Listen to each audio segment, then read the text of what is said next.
Hey everyone, it's the Fervor Review. Welcome. Today I will be discussing Stanley Kubrick's the feature film, The Shining. Sorry, it's kind of shiny. It's great. I really like this. This was it was actually pretty awesome, you guys. Obviously, it's just a classic movie. I'm gonna put it down because it's so shiny. I can't stop. Um, yeah, I thought I had seen it before, but as I was watching, I'm like, I've never seen this movie. Like, I've seen so many clips of it. I've seen the marketing for it. I've seen so much stuff it must have been a Mandela effect that I was going through that I thought I would seen this book, or sorry, seen this movie. Never have. So I thought, why not? I never read the book, read that first, watched this movie, never saw it, and it was great.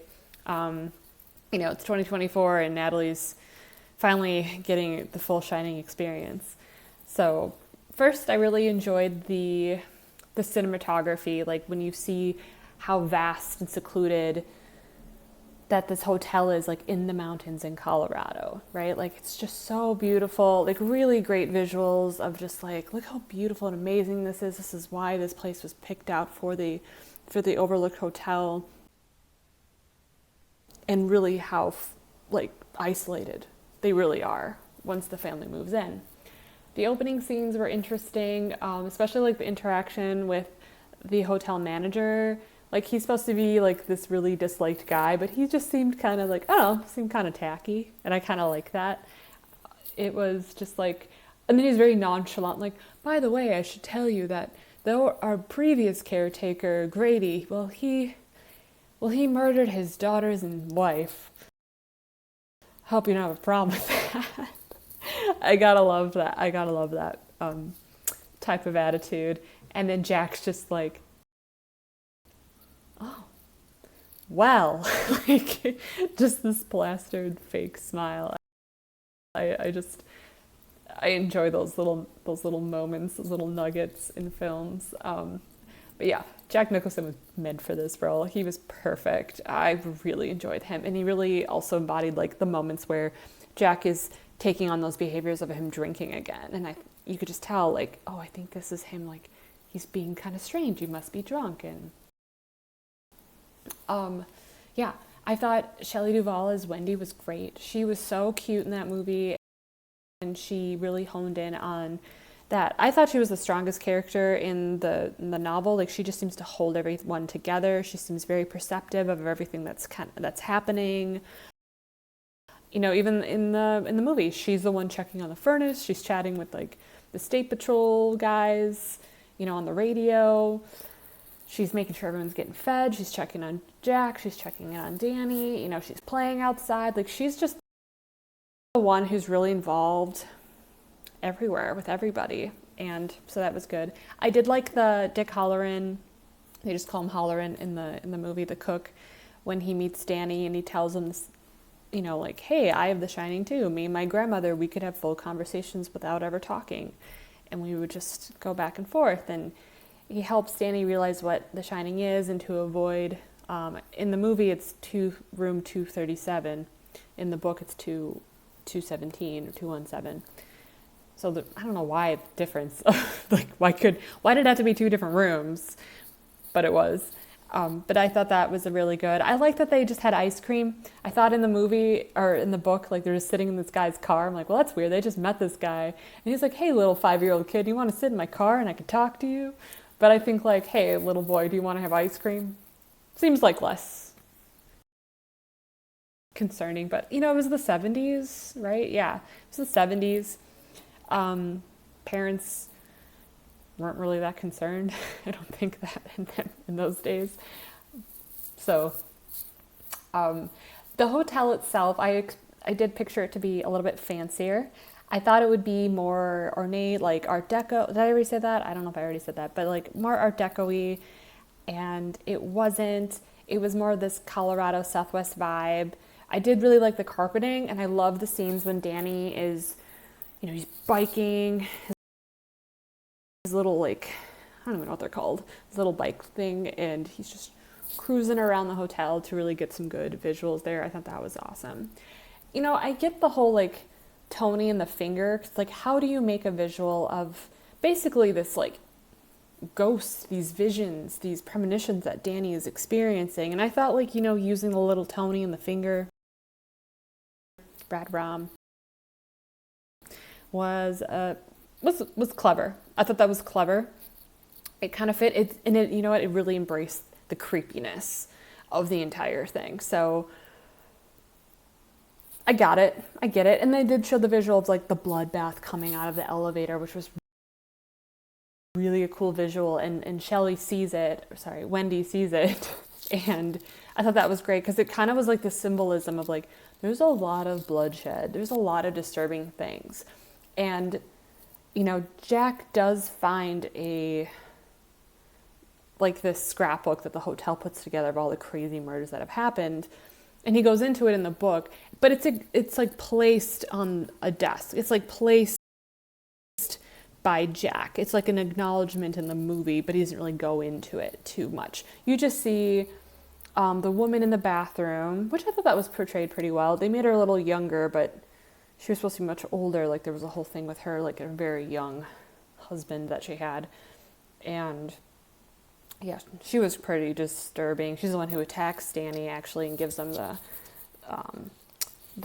where he has bruising and stuff on his neck. Like she's like, now you're getting the idea that they're physically able to harm and hurt them. Like it's not just ghosts; they actually are kind of more alive, have more of a presence.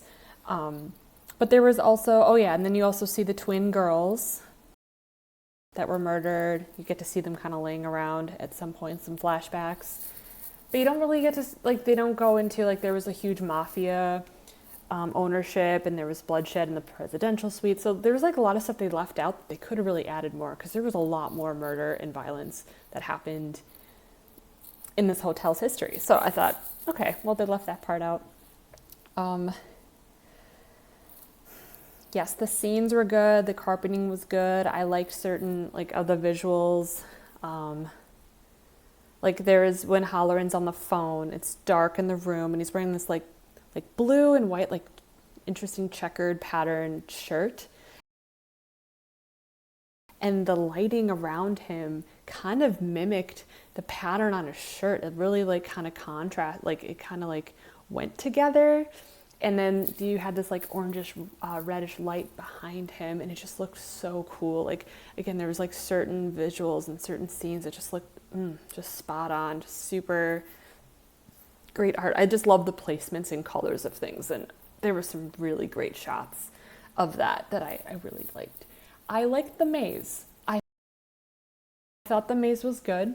In the book, they had like the animals were like the topiary is like carved into or cut into, I don't know, made into animals, which was fun, like the idea of it. But I think as a film, maybe it was better to do the maze because you also got a symbol, like the visuals of like, you're really trapped, or it was cool from far away to see like when Danny and Wendy are going around. And I think too, when Jack is coming after Danny, it kind of added this like anticipation and this eerie and like worry, like, oh no, they're gonna get stuck, they're gonna get trapped. And I thought that actually added a nice feeling to it. So I definitely see like some choices Kubrick made that I wonder if he made them for the film and how it would come off visually versus like